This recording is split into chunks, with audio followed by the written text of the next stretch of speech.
ആയിക്കോട്ടെ. അതായത് ഒരു രസമുണ്ടായി. എൻ്റെ ഒരു അനിയൻ ചെക്കനാണ് കേട്ടോ, സൗദി അറേബ്യയിൽ ജിദ്ദയിലുണ്ട്. ജിദ്ദയിൽ എവിടെയാണെന്ന് അറിയില്ല. അവൻ എനിക്ക് വോയിസ് വിട്ടിട്ട് പറയണേ, അണ്ണാ, എന്നെ അണ്ണാന്നാ വിളിക്കുക. നമ്മുടെ നാട്ടില് ചേട്ടാ അണ്ണാന്നൊക്കെ വിളിക്കുമല്ലോ, ഇക്കാന്നൊക്കെ. പിന്നെ ഓരോ നാട്ടിൽ ഓരോ ശൈലിയാണ്. അല്ല, ഞാൻ ഗൾഫിലാണ്, ജയിലിക്ക ഗൾഫിലാണ്. ബാബൂസ് KPM ഹലോ പറയുന്നുണ്ട്. അപ്പോ ഈ സുഹൃത്തിനോട്, എൻ്റെ അനിയനോട് ഒരു മലയാളി വന്നിട്ട്, എവിടെ നാട്? പാലക്കാട്. പാലക്കാട് അവിടെ നെന്മാറയിൽ ഒരുത്തനുണ്ടല്ലോ ഇങ്ങനെ സോഷ്യൽ മീഡിയയിൽ പ്രതികരിക്കണവൻ, യൂട്യൂബിലും ഫേസ്ബുക്കിലൊക്കെ വീഡിയോ ചെയ്യുന്നവൻ, അറിയില്ലേ? അറിയാ, എൻ്റെ അയൽവാസിയാണ് എന്ന് ഈ പയ്യൻ, നമ്മുടെ ഒരു അനിയനാണ്, പറഞ്ഞു. അവനെ പറ്റിയ 2 എണ്ണം കൊടുക്കണട്ടാ എന്ന് കുറച്ച് സീരിയസ് ആയിട്ട് എന്തോ പറഞ്ഞു എന്നൊക്കെ പറഞ്ഞു. അപ്പൊ അവൻ എന്നെ വിളിച്ചിട്ട് ഇക്ക ഇങ്ങനെ വിളിച്ചതല്ല, വോയിസ് അയച്ചിട്ട് ഇതിങ്ങനെ സംഭവം ഉണ്ടായിരുന്നു പറഞ്ഞു. അപ്പൊ ഞാൻ പറഞ്ഞത് തമാശ ആയിരിക്കും, തമാശ അല്ലാതെയൊന്നും അങ്ങനെ ആരും കാര്യത്തിലൊന്നും പറയാനുള്ള ആളുകളൊന്നുമില്ല. നമ്മൾ പിന്നെ ആരെയൊന്നും വെറുപ്പിച്ചിട്ടില്ലല്ലോ ഇന്നേ വരെ. ഈ സോഷ്യൽ മീഡിയ പ്ലാറ്റ്ഫോം ഉപയോഗിക്കാൻ തുടങ്ങിയതിന് ശേഷം സത്യസന്ധമായ രീതിയിൽ പ്രതികരിച്ചിട്ടുള്ളൂ. എനിക്ക് വേണ്ടിയിട്ടോ എൻ്റെ മതത്തിന് വേണ്ടിയിട്ടോ ഒരു മതത്തിന് മാത്രം വേണ്ടിയിട്ടോ പ്രതികരിച്ചിട്ടില്ല. എവിടെയാണോ അനീതി, ആ അനീതികൾക്കെതിരെ ശക്തമായ രീതിയിൽ പ്രതികരിച്ചിട്ടുണ്ട്. അതിപ്പോ ആരാണെങ്കിലും, അവിടെ ജാതിയോ മതമോ രാഷ്ട്രീയമോ ഒന്നും നോക്കില്ല. സ്വന്തം സുഹൃത്താണെങ്കിൽ പോലും ഞാൻ നോക്കില്ല. ഞാൻ പഠിച്ചത് അങ്ങനെയാണ്. ഫുഡ് കഴിച്ചിട്ട് വയർ ഫുള്ളായോ? അൽഹംദുലില്ലാ. ജോബി തോമസ്, എന്താ ജോബി ചേട്ടാ വിശേഷങ്ങളൊക്കെ സുഖമല്ലേ? വയറെന്നറിയ ഭക്ഷണം കഴിച്ചു. അപ്പോ ഞാൻ പഠിച്ചത്, ഇപ്പൊ ഞാനിപ്പോ എന്നെ ഫോളോ ചെയ്യൂ എന്ന് പറഞ്ഞിട്ട് ഒരു വീഡിയോയിൽ പോലും പറഞ്ഞിട്ടില്ല. ഒരു പേജ് ക്രിയേറ്റ് ചെയ്തു. 2019 ഒരു പേജ് ക്രിയേറ്റ് ചെയ്തു. അതിന്റെ മുന്നേ ഒരുപാട് വേറെ മറ്റുള്ള പേജിലൂടെയാണ് എന്റെ വീഡിയോസുകളൊക്കെ, എന്റെ പ്രതികരണങ്ങളൊക്കെ വരാറുള്ളത്. അപ്പോ ഒരു പേജ് ക്രിയേറ്റ് ചെയ്തു. അപ്പോ ഈ ചില ആളുകൾ, സോഷ്യൽ മീഡിയ ഉപയോഗിക്കുന്ന ഒരുപാട് ആളുകളുണ്ട് അല്ലേ? 10,000-കണക്കിന് ഫോളോവേഴ്സുള്ള, ലക്ഷക്കണക്കിന് ഫോളോവേഴ്സുള്ള, മില്യൺ കണക്കിന് ഫോളോവേഴ്സുള്ള ആളുകളൊക്കെ ഉണ്ട്. അവരൊക്കെ ഈ ലോകത്തിന് മുന്നിൽ ഫേസ് കാണിക്കാൻ വേണ്ടി, അതായത് സ്വന്തം മുഖം കാണിക്കാൻ വേണ്ടി എന്തെങ്കിലും വന്ന് വിടുവായിത്തരം പറയുന്ന ആളുകളുണ്ട്. ഇഷ്ടംപോലെ ഞാൻ കണ്ടിട്ടുണ്ട്. അങ്ങനെയൊന്നും ഞാൻ വരാറില്ല. വളരെ മാന്യമായ രീതിയിൽ കാര്യങ്ങൾ ഇടയിൽ ഇപ്പോഴൊക്കെയാണ് ലൈവിൽ വരാറുള്ളത്. മുന്നിൽ ലൈവ് എന്ന് പറയുന്ന സംഭവം തന്നെ ഇല്ല. ഞാൻ വരില്ല. അപൂർവം 4, 5, 6 മാസം കൂടുമ്പോൾ ജസ്റ്റ് ഒരു ലൈവില് എന്തെങ്കിലും 4 ആളോട് സംസാരിക്കും എന്നല്ലാതെ വേറൊന്നുമില്ല. അപ്പോ എന്റെ അനിയൻ പയ്യനോട് പറഞ്ഞിരിക്കുകയാണ്, അവനെ കണ്ട 2 എണ്ണം കൊടുക്കണ്ടോന്ന്. അപ്പൊ ഞാൻ പറഞ്ഞത് തമാശക്കായിരിക്കുന്നത്.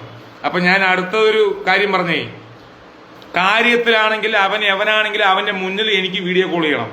എനിക്ക് വീഡിയോ കോൾ ചെയ്തിട്ട് അവൻ നേരിട്ട് പറയട്ടെ. എന്നെ അങ്ങനെ വിമർശിക്കുന്ന എനിക്ക് വിഷയമല്ല. വിമർശനങ്ങൾക്ക് നമ്മൾ തീർച്ചയായിട്ടും സപ്പോർട്ട് ചെയ്യുന്നല്ല. ആർക്കും ആരെയും വിമർശിക്കാം. അതിൽ കാര്യങ്ങൾ വേണം അല്ലേ? കഴമ്പില്ലാതെ വിമർശിച്ചാൽ വിവരം എന്താണെന്ന് അറിയും. അതിന് സംശയമൊന്നും വേണ്ട, എവനാണെങ്കിൽ ശരി. അപ്പോ ഞാൻ പറഞ്ഞു, അവൻ ജിദ്ദയിലല്ലേ, വിഷയമൊന്നുമല്ല. പടച്ചവൻ വലിയവനാണ്. ആരെങ്കിലൊക്കെ ആ വഴിയിൽ നമ്മൾക്കും അറിയുന്ന സുഹൃത്തുക്കൾ ഉണ്ടാവും. വിമർശിക്കുന്നവൻ ആരാണ്? അനാവശ്യമായിട്ട് പറയുന്നവൻ ആരാണ്? അവനെ തല്ലണം, പിടിക്കണം എന്ന് കാര്യത്തിൽ പറയുന്നവരാണെങ്കിൽ, അവൻ എവനാണെങ്കിലും അവനെ കണ്ട അവന്റെ മുന്നിൽ എനിക്ക് വീഡിയോ കോൾ ചെയ്യാം, ബാക്കി ഞാൻ നോക്കിക്കോളാന്ന് പറഞ്ഞു. ഞാൻ പറഞ്ഞു.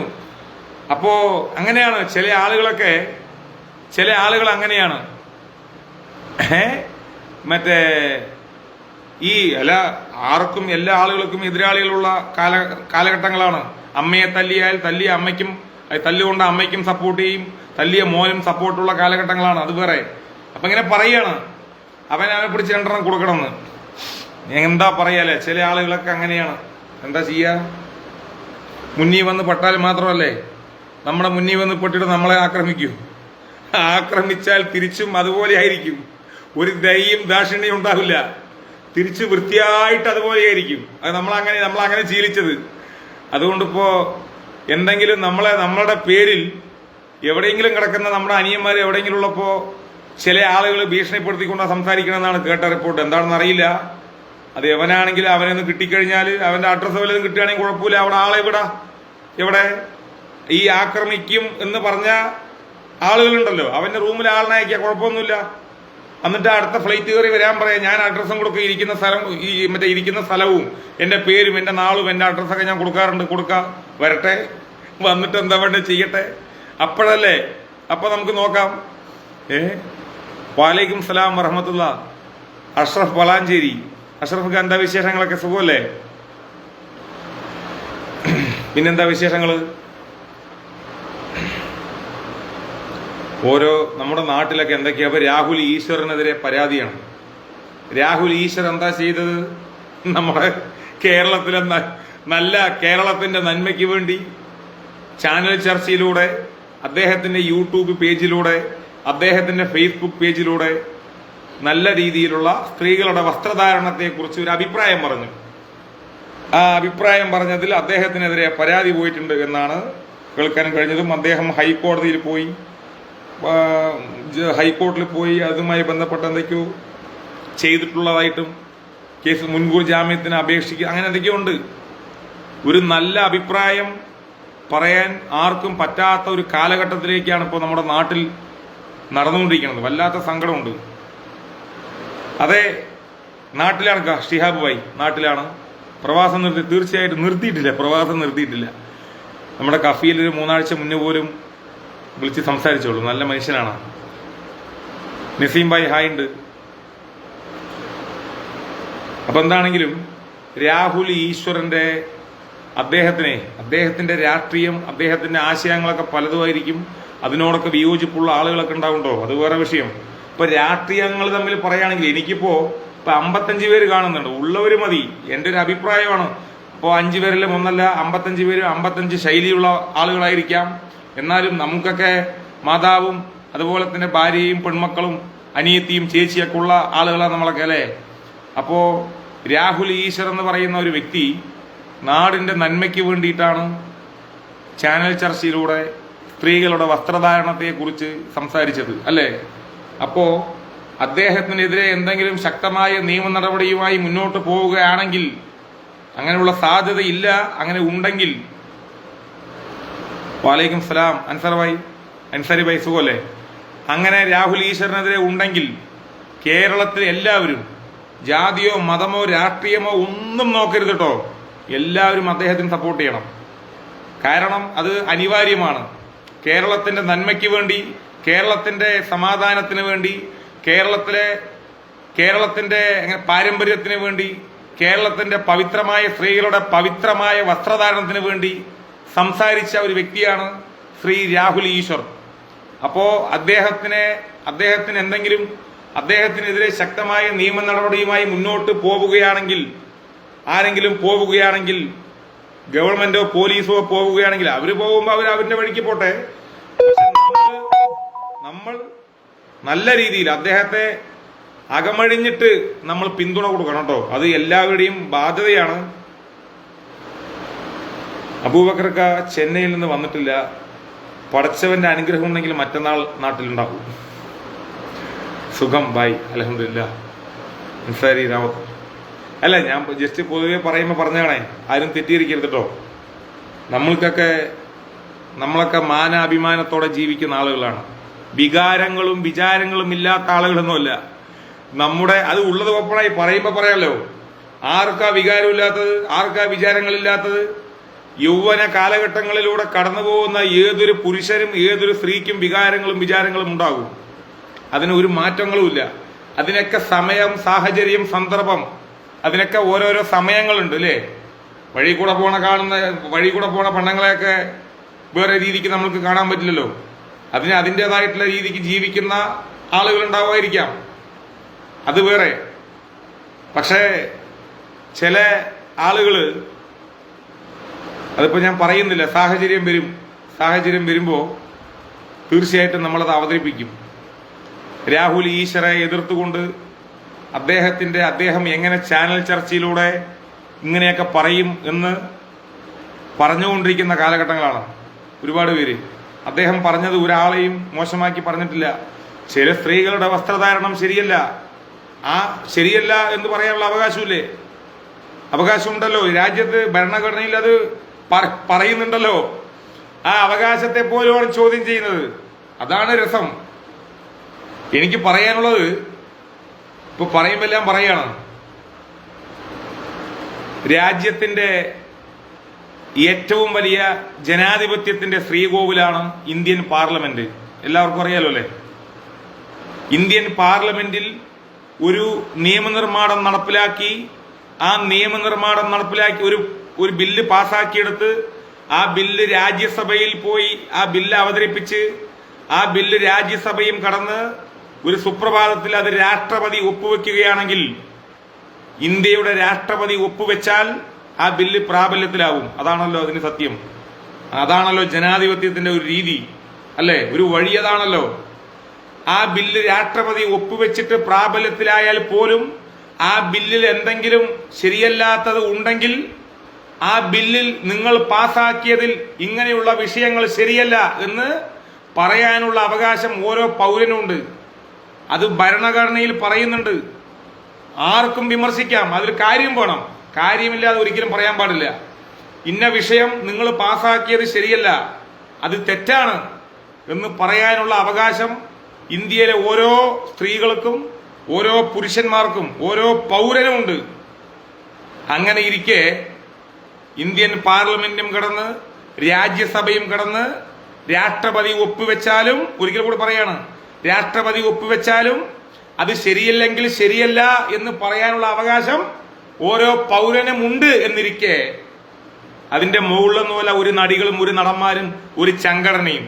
സംശയമൊന്നും വേണ്ടല്ലോ അല്ലെ? അതിന്റെ മുകളിലൊന്നുമല്ല ഒരു നടിയും ഒരു നടനും ഒരു സംഘടനയും അതിന്റെ മുകളിലൊന്നുമല്ലല്ലോ അല്ലെ? ചില സുപ്രീം കോടതി വിധികളെ പോലും ഗവൺമെന്റുകൾ പോലും ശക്തമായി എതിർക്കുന്നുണ്ട്. ഓരോ ആളുകൾ, സാംസ്കാരിക നായകന്മാർ, ഫെമിനിസ്റ്റുകൾ, രാഷ്ട്രീയ നേതാക്കന്മാർ, കോടീശ്വരന്മാർ, അങ്ങനെ ഒരുപാട് പേര് എതിർത്ത ചരിത്രങ്ങളുണ്ട്. അതിന്റെ ഒരു കോടതിന്റെ മുകളിലൊന്നുമല്ല ഒരു നടി, ഒരു കോടതിന്റെ മുകളിലൊന്നുമല്ല ഒരു നടൻ, ഒരു കോടതിന്റെ മുകളിലൊന്നുമല്ല ഒരു സിനിമാ സംഘടന, ആരുമല്ല. ഒരു ജനാധിപത്യത്തിന്റെ ഏറ്റവും വലിയ ശ്രീകോവിലായ ഇന്ത്യൻ പാർലമെന്റിന്റെ മുകളിലൊന്നുമല്ല ഒരു നടിയും നടനും സംഘടനയൊക്കെ.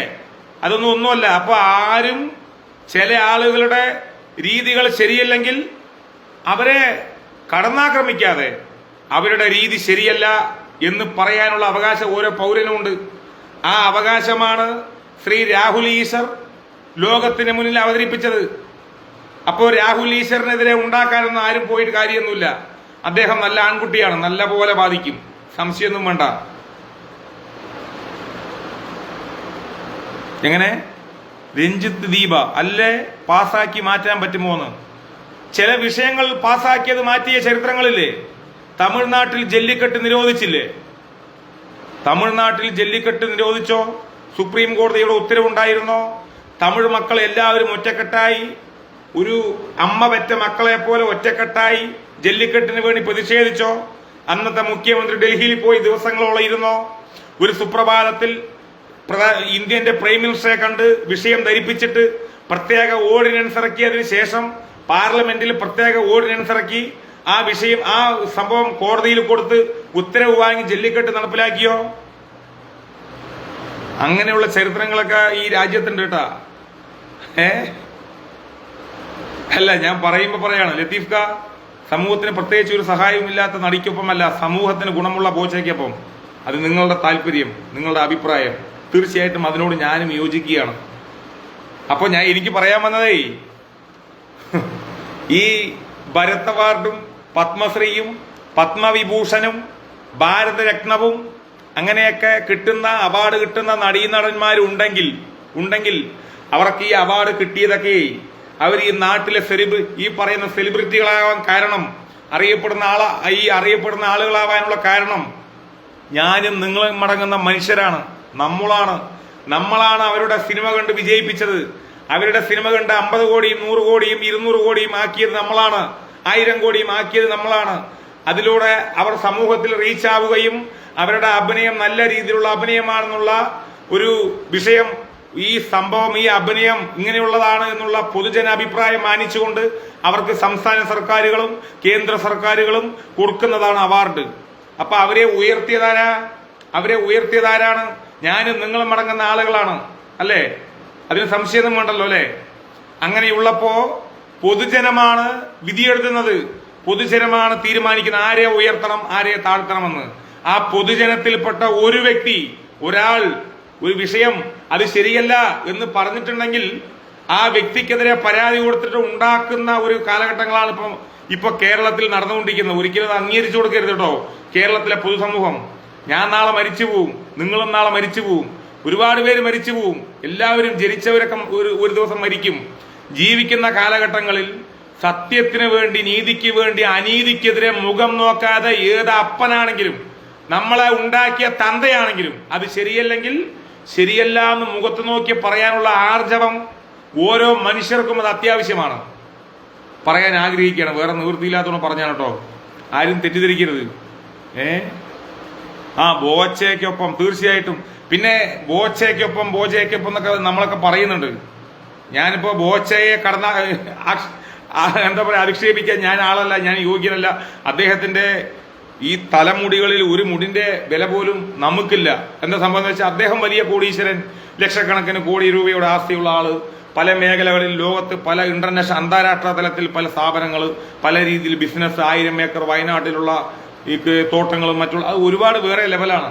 പക്ഷേ അദ്ദേഹത്തിന്റെ തമാശ, ഞാനും നിങ്ങളും അടങ്ങുന്ന ആളുകളൊക്കെ തമാശയൊക്കെ പറയുമ്പോൾ, ഒരു 10 തമാശ പറയുമ്പോൾ നമ്മുടെ ചില മൂഡ് പോലെയുള്ള നമ്മുടെ ചില മൂഡ് എങ്ങനെയാണോ അതുപോലെ ആയിരിക്കാം. നല്ലൊരു മൂഡ് സമയത്തൊക്കെ ഇങ്ങനെയുള്ള തമാശകളൊക്കെ കേൾക്കാൻ നല്ല രസമാണ്. ചില സമയത്ത് മാനസികമായ വിഷമങ്ങൾ നമുക്കും ഉണ്ടാവും. അദ്ദേഹത്തിന് തമാശ ചിലപ്പോൾ നമ്മൾക്ക് അംഗീകരിക്കാൻ പറ്റിയെന്ന് വരില്ല കേട്ടോ. പറയുമ്പോൾ അതും കൂടെ പറയാണ്, എല്ലാം ഒരിക്കലും അംഗീകരിക്കാൻ പറ്റില്ല.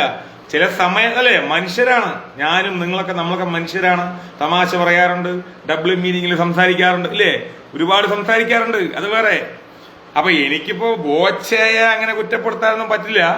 കാരണം അദ്ദേഹത്തിന്റെ മീനിങ് ഉള്ള വർത്തമാനം ചില സമയങ്ങളിൽ, ചില സാഹചര്യങ്ങളിൽ അത് തെറ്റായിട്ട് തോന്നിയിട്ടുണ്ടെങ്കിലും സ്ത്രീകളെ മുന്നിലൂടെ കയറ്റും, പുരുഷന്മാരെ പിന്നിലൂടെ കയറ്റും.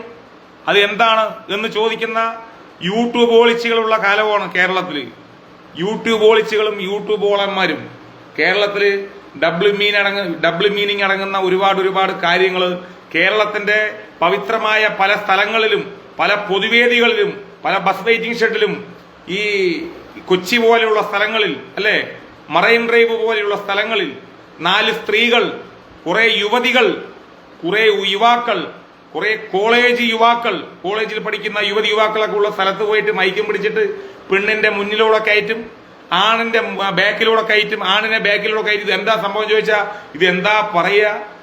അങ്ങനെയുള്ള യൂട്യൂബർമാരെ, അങ്ങനെ പൊതുവേദികളിൽ ഡബിൾ മീനിങ് അടിച്ചുകൊണ്ട് സോഷ്യൽ മീഡിയ പ്ലാറ്റ്ഫോമിലൂടെ, യൂട്യൂബിലൂടെ, ഈ പേജിലൂടെ ഈ വീഡിയോ അപ്ലോഡ് ചെയ്തിട്ട് മലന്ന് ജീവിക്കുന്ന ഇതുപോലെയുള്ള ആളുകളെയൊക്കെ ആദ്യം നിരോധിക്കുക, അല്ലെങ്കിൽ അവരെയൊക്കെ ആദ്യം അറസ്റ്റ് ചെയ്ത് അവർക്കെതിരെ നിയമ നടപടി സ്വീകരിച്ചിട്ട് പോരെ മറ്റുള്ള ആളുകൾക്കെതിരെ സ്വീകരിക്കാൻ എന്നുള്ള അഭിപ്രായം എനിക്കും ഉണ്ട്. പറയുമ്പോ പറഞ്ഞാണ് കേട്ടോ, തെറ്റിദ്ധരിക്കരുത്. അപ്പൊ അത് ഞാൻ അപ്പോഴേ പറഞ്ഞത്, പല ആളുകൾക്കും പല രീതിയിലുള്ള അഭിപ്രായങ്ങളാണ്. പക്ഷെ നമുക്കൊന്നും അത് പറയാൻ പറ്റില്ല. എന്റെ അഭിപ്രായം നിങ്ങൾക്ക് ശരിയാവണമെന്നില്ല. ചിലവർ ശരിയാവും, ചിലവത് ശരിയാവില്ല, ചില ആളുകളുടെ ശരിയാവില്ല, അങ്ങനെയൊക്കെയാണ്. അതുപോട്ടെ. അപ്പൊ എനിക്ക് പറയാനുള്ളത്, ശ്രീ രാഹുൽ ഈശ്വറിനെതിരെ എന്തെങ്കിലും നിയമ നടപടിയുമായിട്ട് വന്നാൽ സോഷ്യൽ മീഡിയ പ്ലാറ്റ്ഫോം നല്ല പോലെ ഉപയോഗിച്ചുകൊണ്ട് അദ്ദേഹത്തിന് സപ്പോർട്ട് ചെയ്യണമെന്ന് എന്നെ സ്നേഹിക്കുന്ന ഒരു 10 പേര് ഇതിലുണ്ടാവുമല്ലോ, അല്ലെ, ഒരു 10 പേര്. ആ 10 പേരോട് ഞാൻ അഭ്യർത്ഥിക്കുകയാണ്. പാലസ്തീൻ അമേരിക്ക, അർത്ഥം എന്താ? പാലസ്തീൻ അമേരിക്ക, അല്ലെ. അമേരിക്കന്റെ, അതായത് ചിരിക്കാൻ ഞാൻ തയ്യാറല്ല. ഒരാളുടെ നാശം കാണുമ്പോൾ ചിരിക്കരുത്. അത് പടച്ചോൻ പോലും പൊറുക്കില്ല. ഉള്ള കാര്യം ഓപ്പണായിട്ട് ഞാൻ നിങ്ങളോട് പറയാണ്. ഈ അമേരിക്കയുടെ നേതൃത്വത്തിൽ ലോകരാഷ്ട്രങ്ങളിൽ എന്തൊക്കെ അനീതികൾ, എവിടെയൊക്കെ യുദ്ധം നടന്നിട്ടുണ്ട്, എവിടെയൊക്കെ ആളുകൾ ഇല്ലാതായിട്ടുണ്ട്, ഏതൊക്കെ രാഷ്ട്രങ്ങൾ ഇല്ലാതായിട്ടുണ്ട്, ഏതൊക്കെ രാഷ്ട്രങ്ങൾക്ക് സർവനാശം സംഭവിച്ചിട്ടുണ്ട് എന്ന് എല്ലാവർക്കും അറിയാം. അതിപ്പോ ഞാൻ ആ വിഷയം ഇതിലിപ്പോ നമ്മളിപ്പോ അന്താരാഷ്ട്ര തലത്തിലുള്ള ആൾ, നമ്മളീ ലോക്കൽ കേരളത്തിന്റെ ഉള്ളിൽ ഇരുന്നു കൊണ്ട് കളിക്കുന്ന ഒരാളാണ്. എന്നാലും പറയുമ്പോൾ പറയാൻ കേട്ടോ. അപ്പോ അങ്ങനെ അമേരിക്കയുടെ യഥാർത്ഥ സ്വഭാവങ്ങൾ എന്താണെന്നൊക്കെ ലോകത്തിലുള്ള നല്ല ഉപ്പും ചോറും കഴിക്കുന്ന ആളുകൾക്ക് നല്ലപോലെ അറിയും. പക്ഷേ ഡൊണാൾഡ് ട്രംപ് എന്ന് പറയുന്ന നിയുക്ത US പ്രസിഡന്റ് മറ്റേ എന്താ പറയുക US പ്രസിഡന്റ് അല്ലേ, അദ്ദേഹം പ്രസിഡന്റായി സത്യപ്രതിജ്ഞ ചെയ്തു കഴിഞ്ഞാൽ പശ്ചിമേഷ്യയിലെ പല രാജ്യങ്ങളും അഗ്നിക്കിരയാക്കും, അങ്ങനെ എങ്ങനെയെന്നൊക്കെ ഒരുപാട് വെല്ലുവിളിയൊക്കെ പൊതുവെ നടത്തിയിട്ടുണ്ട്. നമ്മളൊക്കെ അത് കണ്ടതാണ്. അദ്ദേഹം പ്രസിഡന്റായി സത്യപ്രതിജ്ഞ ചെയ്തിട്ടില്ല എന്നാണ് എൻ്റെ വിശ്വാസം. അപ്പോഴേക്കും അവിടെ ബില്യൺ കണക്കിന് കോടി രൂപയുടെ നാശനഷ്ടങ്ങളാണ് തീയിലും കാറ്റിലും ഉണ്ടായത്. വളരെ ദുഃഖമുണ്ട്. കാരണം ആർക്കും ഒന്നും വരരുത്. അവർ ബുദ്ധിജീവികളാണെങ്കിലും വിഡ്ഢികളാണ്, ബുദ്ധിമോശം സംഭവിച്ച ആളുകളാണ്. അവരുടെ സ്വന്തം താല്പര്യത്തിന് വേണ്ടി, പിടിനിലയ്ക്ക് വേണ്ടി, അവരുടെ ജീവിതത്തിന് വേണ്ടി അവർ മറ്റുള്ള രാജ്യങ്ങളോട് അങ്ങോട്ടും ഇങ്ങോട്ടും പാരവെച്ചിട്ട് ആയുധം വിറ്റഴിച്ച് ഉള്ള ഒരു സംഭവമാണ് പൊതുവെ. അത് നമുക്ക് എല്ലാവർക്കും അതിനെക്കുറിച്ച് ഞാനൊന്നും പറയുന്നില്ല. പക്ഷെ ആ നാട്ടിൽ ഒരുപാട് 10,000-കണക്കിന് വീടുകൾ കത്തി നശിച്ചു അല്ലേ, ഒരുപാട് മൃഗങ്ങൾ ചത്തുപോയിട്ടുണ്ടാകും. ഈ പറയുന്ന മലകളിലുള്ള പാമ്പ് മുതൽ മുയല്, മാന്, പുലി, സിംഹം, എല്ലാ മൃഗങ്ങളും ഒരുപാടുണ്ടാവും. ഒരുപാട് നാട് വിട്ടു പോയിട്ടുണ്ടാവും. ഒരുപാട് പറ്റാതെ അഗ്നിക്കിരയായി അഗ്നി വിഴുങ്ങിയിട്ടുണ്ടാവും, ചത്തുപോയിട്ടുണ്ടാവും. ഒരുപാട് വീടുകൾ നശിച്ചുപോയി, ഒരുപാട് സ്വത്തുക്കൾ നശിച്ചുപോയി. മറ്റേ ഒളിമ്പിക്സ് മെഡൽ പോലും 10 കാണാതായി, കത്തിപ്പോയി എന്നൊക്കെയാണ് അതിലെ ഈ ഒളിമ്പിക്സ് ജേതാവ് പറഞ്ഞത്. വല്ലാത്ത സങ്കടമുണ്ട് ഭായി. കഷ്ടപ്പെട്ട് അധ്വാനിച്ച് സമ്പാദിച്ച പൈസയിൽ നിന്ന് കുറച്ച് സ്ഥലങ്ങൾ വാങ്ങി അതിൽ മാന്യമായ വീട് കെട്ടി, അതിൽ ആഡംബരമായി വീട് കെട്ടിയ, ഒരുപാട് സ്വപ്നങ്ങൾ കണ്ടുകൊണ്ട് ജീവിക്കുന്ന ഒരുപാട് ആളുകളുടെ വീടുകളും കൊട്ടാരങ്ങളും ചെറിയ ചെറിയ വീടുകളും ഒക്കെ നശിച്ചുപോയി, പ്രോപ്പർട്ടികൾ കത്തിപ്പോയി, എല്ലാം പോയി. ആ പാവങ്ങൾക്ക് വേണ്ടി ആ ജനത എന്ത് പടച്ചു? ആ വീടുകൾ നഷ്ടപ്പെട്ട ജനത എന്ത് പടച്ചു? ആ മൃഗങ്ങൾ എന്ത് പടച്ചു? വായില്ലാ ജീവികൾ, ഒരുപാട് ജീവികൾ ചത്തുപോയിട്ടുണ്ടാവില്ലേ? ഒരു പട്ടിക്കുട്ടി തീയിൽപ്പെട്ടിട്ട് മരണവെപ്രാളം കാണിക്കുന്ന സമയത്ത് ആ പട്ടിക്കുട്ടിന്റെ യജമാനൻ ആ പട്ടിക്കുട്ടിയെ രക്ഷിച്ചിട്ട് വെള്ളം കൊടുത്തിട്ട് നാക്ക് പൊള്ളിയിട്ടേ വെള്ളം കൊടുത്തിട്ട് ആ പട്ടിക്കുട്ടിക്ക് വേണ്ടി ആ യജമാനൻ കരയുന്നത് കാണുമ്പോൾ നമ്മളുടെ വയറ് ഇവിടെ കത്തുകയാണ്. അത്രത്തോളം സങ്കടമുണ്ട്. അങ്ങനെയുള്ള ആക്രമണങ്ങളൊന്നും ഈ അപകടങ്ങളൊന്നും ഇല്ലാതിരിക്കട്ടെ. 100-110 കിലോമീറ്റർ സ്പീഡിലാണ് അത്രേ കാറ്റ്. അതിൽ ഈ തീയും പടച്ചവന്റെ പരീക്ഷണങ്ങളാണ്, ഇല്ല എന്നും പറയുന്നില്ല. പക്ഷേ ഒരുപാട് പാവപ്പെട്ട ആളുകൾ അവിടെയും പോകുന്നുണ്ട്, ഇവിടെയും ഒരുപാട് പാവപ്പെട്ട ആളുകളെ ഇല്ലാതാക്കിയിട്ടുണ്ട്. അതൊക്കെ വേറെ. എന്നാലും മനുഷ്യർക്കൊരു ബുദ്ധിമുട്ട് വരുമ്പോൾ അത് നമുക്ക് എൻ്റെ ഒരു കാഴ്ചപ്പാട്, എൻ്റെ മനസ്സിലുള്ളത് ഞാൻ പറയണേ. എത്ര എതിരാളികളാണെങ്കിലും അവന്റെ നാശം കാണാൻ ആഗ്രഹിക്കില്ല. ഞാൻ ആഗ്രഹിച്ചിട്ടില്ല കേട്ടോ. എൻ്റെ പൊട്ട മനസ്സുള്ള, അതായത് ബുദ്ധിയില്ലാത്ത കാലത്ത് ചിലപ്പോൾ ആഗ്രഹിച്ചിട്ടുണ്ടാവാം. മനുഷ്യരാണ് നമ്മളൊന്നും നബിയൊന്നുമല്ല സല്ലല്ലാഹു അലൈഹി വസല്ലം, പുണ്യവാളൊന്നുമല്ലല്ലോ. നമ്മളൊക്കെ ചോരയും നീരി യൗവന കാലഘട്ടങ്ങളാണ്. പലതും പല തെണ്ടിത്തരങ്ങളും ചെയ്ത് പോയ കാലഘട്ടങ്ങൾ ഉണ്ടായിട്ടുണ്ട്. ഇപ്പോഴും നമ്മൾ യോഗ്യനൊന്നുമല്ല, 100% യോഗ്യനൊന്നുമല്ല, ഒരു 10% യോഗ്യനാണ്. 90 നമ്മൾ കണക്കാണ്, അത് വേറെ. അപ്പോൾ എന്തിരുന്നാലും ഏത് എതിരാളിയാണെങ്കിലും ആ എതിരാളി നശിച്ചു പോണേ എന്ന് ഞാൻ പടച്ച റബ്ബാന സത്യം, ഈ ഇരിക്കുന്ന ഭക്ഷണം കഴിച്ചതിനെ സത്യം പറയണം, പടച്ചവനോട് പോലും ദുആ ചെയ്തിട്ടില്ല. അങ്ങനെ മനസ്സിൽ പോലും അങ്ങനെ ഒരിക്കലും നമ്മൾ ചിന്തിച്ചിട്ടേ ഇല്ല. അളിയ നിർത്തൂ എന്ന് പറയുന്നുണ്ട് നസീം ഭായി. എന്താ നസീം കാ, എൻ്റെ പ്ലാറ്റ്ഫോമിൽ ഞാനത് പറയുമ്പോൾ അളിയ നിർത്തൂ എന്ന് പറയും. നിങ്ങൾക്ക് ബുദ്ധിമുട്ടായാൽ നിങ്ങൾ ഇറങ്ങിപ്പോയിക്കൂടെ? എന്തിനാണ് എൻ്റെ അടുത്ത് വരുന്നത്? എൻ്റെ പ്ലാറ്റ്ഫോമല്ലേ, കാണാൻ പറ്റിയില്ലെങ്കിൽ ഇറങ്ങിപ്പോയിക്കൂടെ? അളിയ നിർത്തൂ എന്ന് നിങ്ങൾ എന്നോട് പറയേണ്ട ആവശ്യമുണ്ടോ? ഞാനൊരു മാന്യമായിട്ടല്ലേ പറഞ്ഞത്, ഞാൻ ആരെയും വേദനിപ്പിച്ചിട്ടില്ലല്ലോ. ഇങ്ങനെയുള്ളവർക്ക് എന്തിനാ ഇതിൽ നിൽക്കും? ഞാൻ നിങ്ങളെ ക്ഷണിച്ചോ? ഞാൻ ഈ പേജിൽ നിങ്ങളെ ക്ഷണിച്ചോ? ലൈക്കോ ഫോളോവേഴ്സോ ചെയ്യാൻ പറഞ്ഞോ? ഇല്ലല്ലോ. പിന്നെ എന്തിന് നിർത്താൻ പറയണം? ഞാനൊരു സങ്കടമല്ലേ പറഞ്ഞത്? നിങ്ങൾക്കറിയില്ലേ ഓരോ രാജ്യങ്ങളിൽ നടക്കുന്ന ബുദ്ധിമുട്ടുകൾ? ഇപ്പോൾ അമേരിക്കയിൽ ഇപ്പോൾ ഒരാൾ വിഷയം അവതരിപ്പിച്ചതുകൊണ്ട് ഞാൻ പറഞ്ഞതാണ്. അമേരിക്കയിൽ തീ ആളിക്കത്തണോ, ഇങ്ങനെ വിഷയങ്ങൾ തീർച്ചയായിട്ടും സങ്കടമില്ലേ? അവർ മനുഷ്യരല്ലേ? അവിടെ ക്രിസ്ത്യാനികൾ മാത്രമേ ജീവിക്കുന്നുള്ളൂ, ജൂതന്മാർ മാത്രമേ ഉള്ളൂ, ഹിന്ദുക്കൾ മാത്രമേ ഉള്ളൂ? എല്ലാ മതത്തിൽപ്പെട്ടവരവിടെ ഇല്ലേ? ഒരുപാട് പേര് അവിടെ പൗരത്വം സ്വീകരിച്ച ആളുകളില്ലേ? എന്റെ വേണ്ടപ്പെട്ട സുഹൃത്ത് അമേരിക്കയിൽ പൗരത്വമുള്ളവനാണ്. പേര് രാജേഷ് എന്നാണ്, എന്റെ നാട്ടുകാരനാണ്. അദ്ദേഹത്തെ ഞാൻ വിളിച്ചിട്ടില്ല. ആർക്കെങ്കിലും എന്തെങ്കിലും സംഭവിക്കും, നമ്മൾക്ക് നമ്മുടേതായിട്ടുള്ള ആളുകളില്ലേ, അവിടെയുള്ള ഒരു മനുഷ്യരല്ലേ. ഗവൺമെന്റുകൾ എന്തെങ്കിലും മോശമായിട്ടുള്ള സാഹചര്യം ലോകത്തിന് മുന്നിൽ ഉണ്ടാക്കി കഴിഞ്ഞാലും ആ നാട്ടുകാർ അനുഭവിക്കുമ്പോൾ ആ ദുഃഖത്തിൽ പങ്കുചേരണ്ടേ?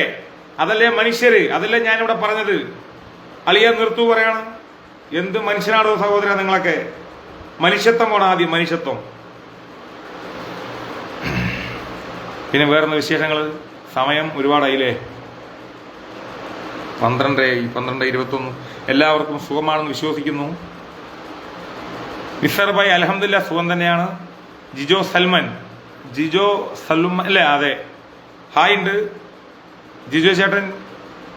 അഷ്റഫ് AK അൽഹംദുലില്ലാ സുഖം തന്നെയാണ്. നിങ്ങൾക്ക് സുഖമാണ് അഷ്റഫ് ക?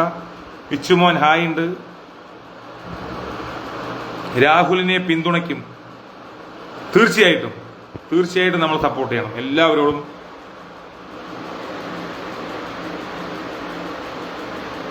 അഷ്റഫ് ക സന്തോഷമുണ്ട്. ഞാൻ വെറുതെ ലൈവ് ഇട്ടതാണ് കേട്ടോ. ആഗ്രഹങ്ങൾ ഉണ്ടെങ്കിൽ തീർച്ചയായിട്ടും അത് നമ്മൾ പറയണം. ഒരു ലൈവ് ചെയ്യണം എന്നൊരു മോഹം, ആ മോഹം ഭക്ഷണം കഴിക്കുമ്പോൾ തോന്നിയതാണ്. അപ്പൊ സ്പീഡിൽ ഭക്ഷണം കഴിച്ചു. അത് ഞാൻ അപ്പം തന്നെ എന്താ പറയാ, ലൈവ് ഓൺ ചെയ്തു. കുറച്ച് കാര്യങ്ങളൊക്കെ പറയാന്ന് പറഞ്ഞതാണ്. തെറ്റിയിരിക്കരുത്. ബുദ്ധിമുട്ട് ഉണ്ടാക്കിയിട്ടുണ്ടെങ്കിൽ അവരോട് ഞാൻ ക്ഷമ ചോദിക്കുകയാണ്. സജിത്ത് ഫുഡ് കഴിച്ചോ ചോദിക്കുന്നു. തീർച്ചയായിട്ടും ഫുഡ് കഴിച്ചു. നിങ്ങളും ഫുഡ് കഴിച്ചു എന്ന് വിശ്വസിക്കുന്നു. നസീർ ഭായ് ഹായ് ഉണ്ട്. ഫഹദ് പറഞ്ഞോളൂ എന്ന് പറയുന്നുണ്ട്. എന്ത് പറയാനാണ്? നമ്മുടെ നാട്ടിലൊക്കെ ഒരുപാട് അനീതികൾക്ക് ഇപ്പോൾ കൂട്ടുനിൽക്കുന്ന കാലഘട്ടങ്ങളായി മാറിക്കൊണ്ടിരിക്കുകയാണ്. എല്ലാവർക്കും നല്ലത് വരട്ടെ. കൂടുതലൊന്നും പറയാനില്ല. അപ്പോൾ ഓക്കെ, എല്ലാവർക്കും സുഖമാണെന്ന് വിശ്വസിക്കുന്നു. എല്ലാവരുടെ ജോലിയിലും സർവേശ്വരനായ തമ്പുരാൻ ഐശ്വര്യം തരട്ടെ, അനുഗ്രഹങ്ങൾ തരട്ടെ.